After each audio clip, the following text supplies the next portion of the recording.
like bone sprain, like joint sprain, like blood sprain, joints to joints, bone to bone, sinew to sinew, so they may be glued.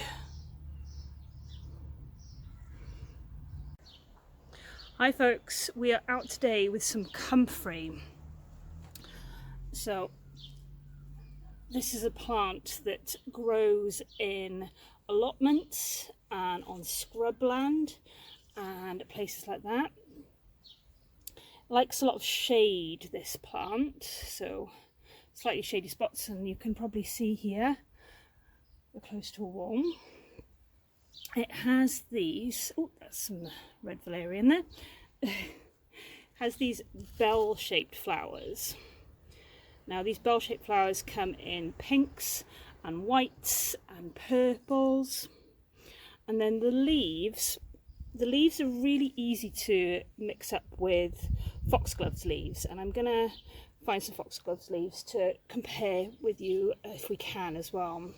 So you can see they've got these deep set veins in them. They tend to grow in rosette type patterns, and one of the ways you can tell them apart from foxglove leaves is, so the edges on comfrey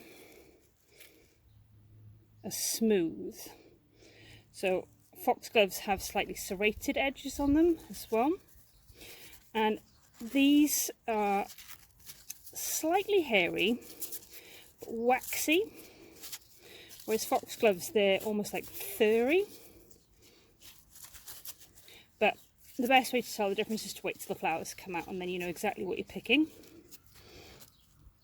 Now comfrey's folk name is nickbone, and it's been used throughout folklore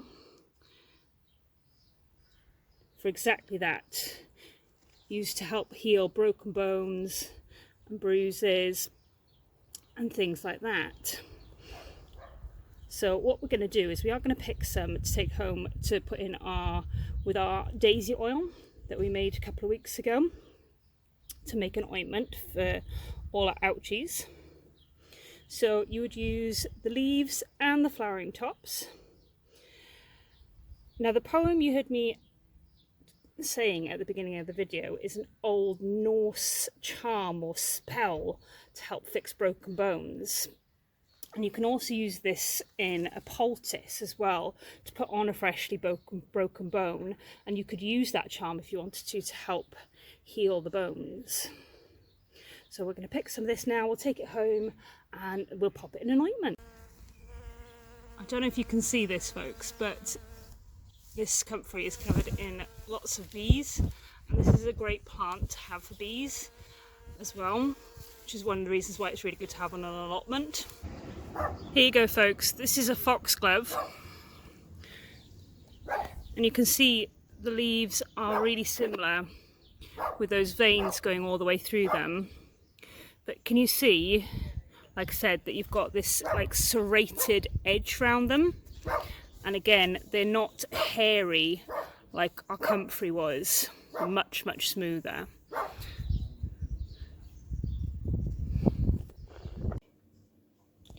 Now, these comfrey leaves have all had a good wash, and they're going to go on my dryer now.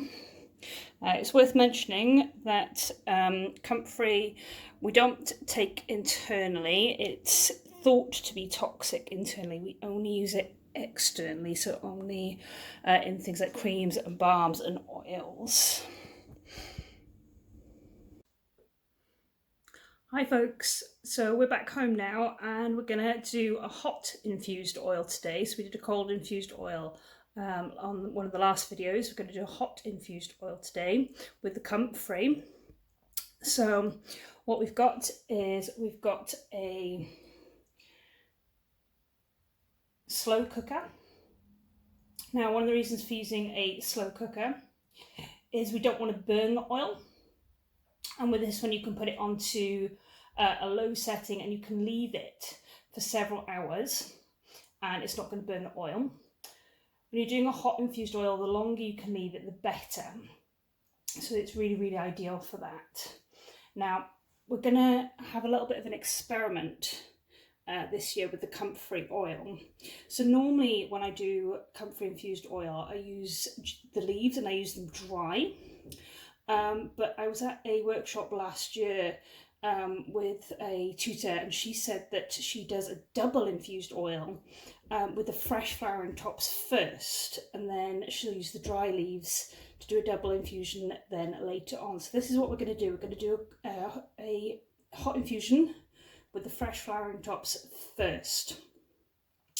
So what we're going to do is we're going to get our oil. So same as last time, we want to cover the plant material with the oil.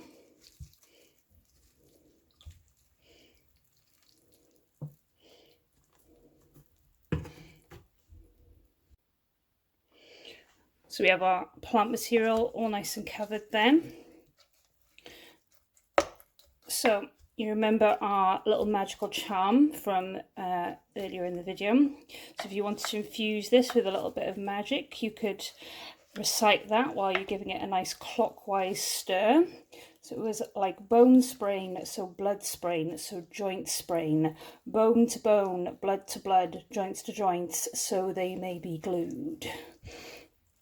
And then once you've given it all a nice stir, what you're going to do is you're just going to pop this onto the low setting on the slow cooker, and we're going to leave it for, as I said, as long as possible, so for as many hours as possible overnight if you can.